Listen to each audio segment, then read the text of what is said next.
তো সবাইকে good morning. তো আমি আর দিদি যাচ্ছি কৃষ্ণনগরে। দিদি একটা কি কাজ, গুরুত্বপূর্ণ কাজ। হ্যাঁ, একটা পার্সোনাল কাজ, একটা গুরুত্বপূর্ণ কাজ। সব কথা বলা যায় নাকি?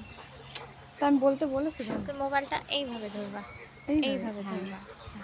না এবার ধরেছি, ঠিক আছে, ঠিক আছে। কত সুন্দর লাগছে। রাস্তাটা মোবাইলও ধরতে পারে না। রাস্তাটা কিন্তু সুন্দর এসছে বলো হ্যাঁ, পেছনে। রাস্তাটা খুব সুন্দর লাগছে পেছন থেকে। তো চলো, তোমাদের সঙ্গে পরে আবার দেখা হবে। কি শোনাবো? তো আমরা বাসে উঠে পড়েছি। আমি ওই সাইডে বসছিলাম, দিদি আবার এই সাইডে জানলার পাশে। তো ঠিক আছে চলো, আমারও মুখ। তো আমার আর দিদির কাজ কমপ্লিট, মানে যে কারণের জন্য দিদি কাজ এসেছিল তো সেটা কমপ্লিট।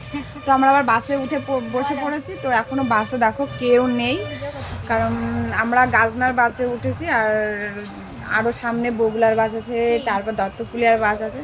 তো আমরা ওই বাসে উঠিনি, তো এখানে ফাঁকা সিট নিয়ে বসেছি। তো চলো, আর তোমাদের বাড়ির সঙ্গে গিয়ে দেখা হচ্ছে। তো এই যে আমরা এখন বাড়ি চলে এসেছি। তো কৃষ্ণনগর নেমে ভিডিও করতে পারিনি, কারণ শরীরটা খুব খারাপ ছিল। মানে আমি বাসে চড়তে পারি না, তো মানে রোদের মধ্যে গিয়ে না, মানে শরীরটা সত্যি ভীষণ খারাপ হয়ে গেছে। একেতে রোদ্দুর, তারপর করতে পারিনি, মানে এত খারাপ লাগছিল। এত রোদ্দুর, তারপরে আমি বাসে চড়লে না একটু বমি বমি পায়। তো ওইখানে গিয়ে একটু অসুস্থ হয়েই গেছিলাম। দিদিরও শরীরটা একটু খারাপ ছিল। দিদিও বলছিল আমাকে, বাড়ি থেকেই খারাপ ছিল শরীরটা। দিদিও বলছিল যে আমার বমি বমি পাচ্ছে।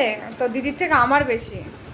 তো আসার সময় দিদি দুটো লিমকা কিনেছিল, আমি একটা খেয়েছি, দিদি একটা খেয়েছে।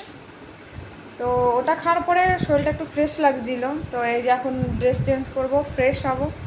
তো চলো, পরে তোমাদের সঙ্গে আবার দেখা হবে। তো আমি চলে এসেছি ফ্রেশ হয়ে। তো এখন যাব ভাত খেতে, দিদির নিচে ডাকছিল। তো তোমাদেরকে তো সবাইকে বললামই যে আমি একটু শরীরটা আমার অসুস্থ হয়ে গেছিলো বাসের মধ্যে। তো এখন প্রচণ্ড ঘুম পাচ্ছে। তো খাওয়া দাওয়া করে একটু ঘুমাবো বা রেস্ট নেবো, তারপরে আবার দিদির শ্যুট আছে। তো চলো, আজকের মতো এখানে আমার ব্লগটা শেষ করছি। তো তোমাদের নতুন একটা ব্লগ নিয়ে আসবো।